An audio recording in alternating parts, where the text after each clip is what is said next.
Bir dil öğrenmenin gizli avantajları. Herkese merhaba. PodTürk Podcast'in 16. bölümüne hoş geldiniz. Nasılsınız? Beni soracak olursanız ben her zamanki gibi çok iyiyim. Yeni bir podcast ve ben yine sizlerle birlikteyim. Sizlerden gelen mesajlardan bir tanesinde 2022 planlarımı sormuştunuz.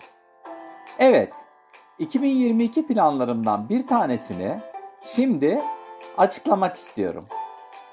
Bu sene podcastlerimin ilk bölümünü sizlere ayırdım. Nasıl mı? Sizlerden bana Türkçe ile nasıl tanıştığınızı, neden Türkçe öğrendiğinizi, öğrenirken hangi konularda zorlandığınızı, benim podcastlerimin sizlere olan faydasını ya da aklınıza herhangi gelen başka bir şey varsa bana yazmanızı istiyorum. Tabii bana bir mektup yazın demiyorum. Sadece 3-4 adet cümle yazabilirsiniz. Bundan sonraki podcastlerde her hafta bir tanesini okumayı düşünüyorum. Bakalım ilk şanslı dinleyicimiz kim olacak? Her zaman olduğu gibi yazılarınızı bana podturk@hotmail.com adresine gönderebilirsiniz. Bugün yabancı dilleri konuşmak istiyorum sizlerle. Bir dilin ya ana diliniz, yani çocukken öğrendiğiniz dil ya da yabancı bir dil olabileceğini hepimiz biliyoruz. Öyle değil mi? Diyelim ki aileniz İspanyol olsun. Bu durumda ana diliniz, yani ilk öğreneceğiniz dil otomatik olarak İspanyolca olur. Bazı durumlarda 2 adet ana diliniz olabilir. Örneğin siz Türk ve eşiniz Ukraynalı olsun. Benim durumumda olduğu gibi. Bu durumda doğacak çocuğunuz hem Ukraynacayı hem de Türkçeyi ana dili gibi öğrenecektir. Sonra ise okulda diğer yabancı dilleri öğrenirsiniz. Türkiye'de devlet okullarında ilk öğretilen yabancı dil genellikle İngilizcedir. Bazı özel okullarda İngilizcenin yanında Fransızca, İtalyanca veyahut da Almanca da öğretilir. Şimdi size ilginç bir istatistik paylaşmak istiyorum. 2011 yılında yayınlanmış. Eurostat verilerine göre şu an Türkiye nüfusunun sadece %15.9'u bir yabancı dil, %2.3'ü iki yabancı dil ve sadece %0.3'ü ise 3 yabancı dil bilmektedir. Yani toplam nüfusun %81.9'u sadece kendi ana dilini bilmektedir. Yabancı diller açısından biraz üzücü bir istatistik gibi görünüyor. Öyle değil mi? Ama diğer bir taraftan bakarsak, eğer çok küçük bir köyde yaşıyorsanız size ana dilinizi bilmek yeterli olacaktır. Öyle değil mi? Başka ülkeleri gezmediğinizden veya uluslararası bir firmada çalışmadığınızdan yabancı bir dil öğrenmenize gerek yoktur.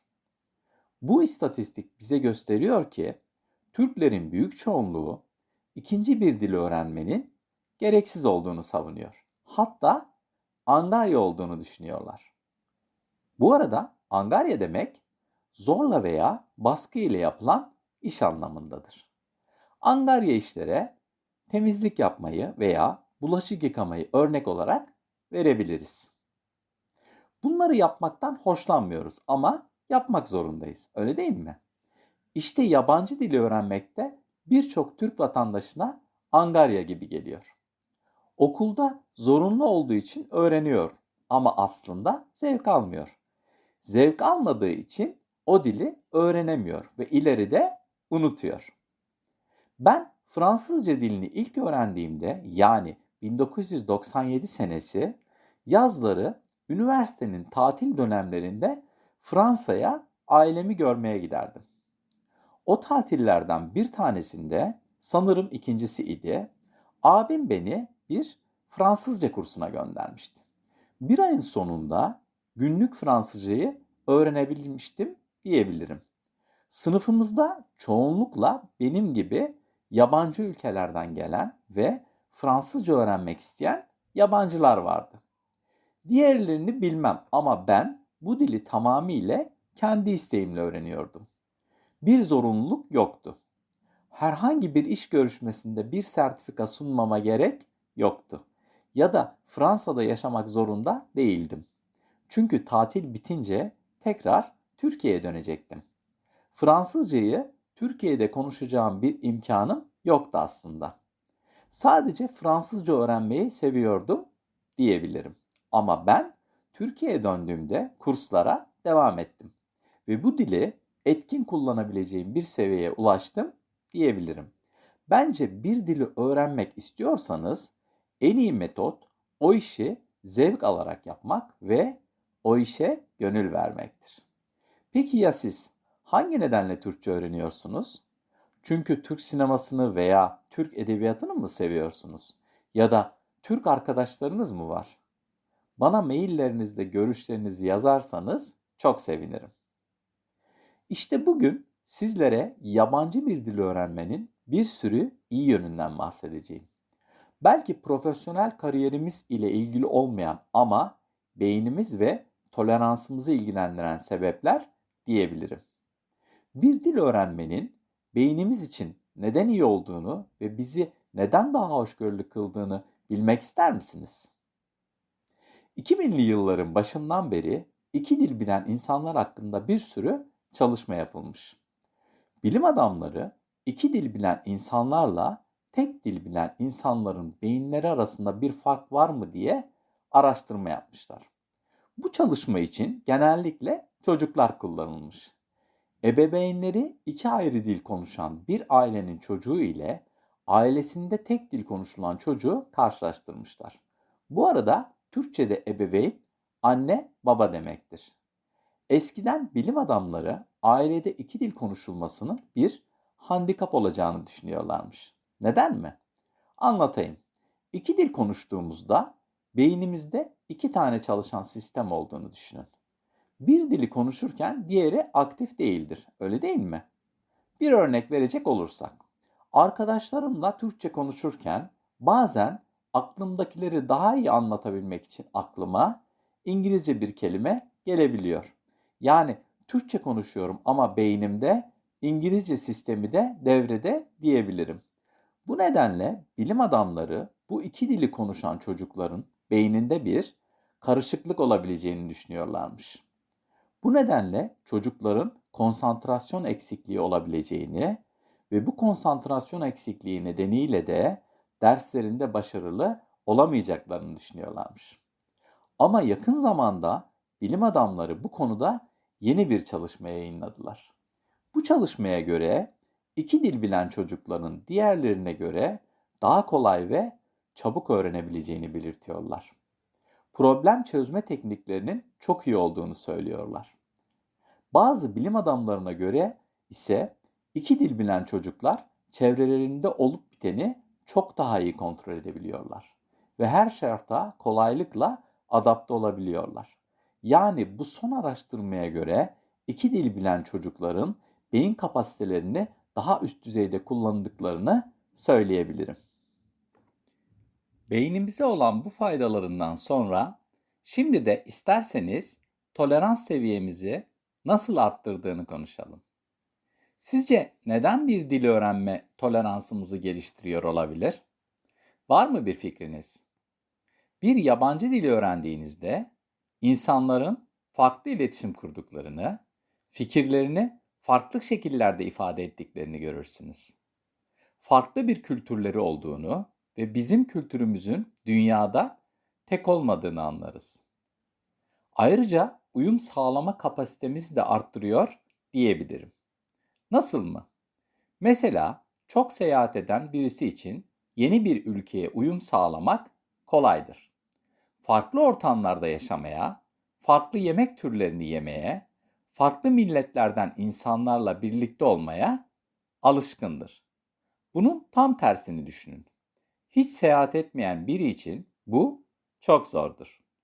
Genellikle bu kişi yurt dışında olmaktan kendini rahatsız hisseder. Belki kaybolmuş hisseder. Yani bu tür durumlara alışık değildir. Öyle değil mi? Özetle, iki dil bilen veya çok dilli kişilerin genellikle daha fazla özgüvene sahip olduklarını söyleyebiliriz. Bu, potansiyellerine ve yeteneklerine inandıkları anlamına gelir. Yeni şeyler yapabilecek kapasitede olduklarını biliyorlar. Genel olarak risk almaktan, konfor alanlarından çıkmaktan korkmuyorlar. Tek dil konuşan insanlardan farklı bir tavırları vardır diyebilirim. Size bahsetmek istediğim son fayda ise bu arada bence en şaşırtıcı olanı diyebilirim. Hazır mısınız? Şimdi size birkaç dil konuşmanın, birkaç hayat yaşamanıza izin verdiğinizi söylesem, nasıl mı? Birçok araştırma bir kişinin kişiliğinin konuştuğu dile bağlı olarak değiştiğini göstermiştir. Yani düşünme biçimleri biraz değişiyor diyebilirim. Kendimden örnek vereyim isterseniz. İngilizce konuşurken genellikle daha açık ve enerjik olduğumu düşünürüm. Bence bunun nedeni Amerikalıların çok karizmatik olması diyebilirim. Fransızca konuştuğumda ise mantık yönümün daha ağır bastığını söyleyebilirim. Bu arada bir dipnot vereyim. Fransızlar söylediklerinizin nasıl söylediğinizden daha önemli olduğunu düşünürler.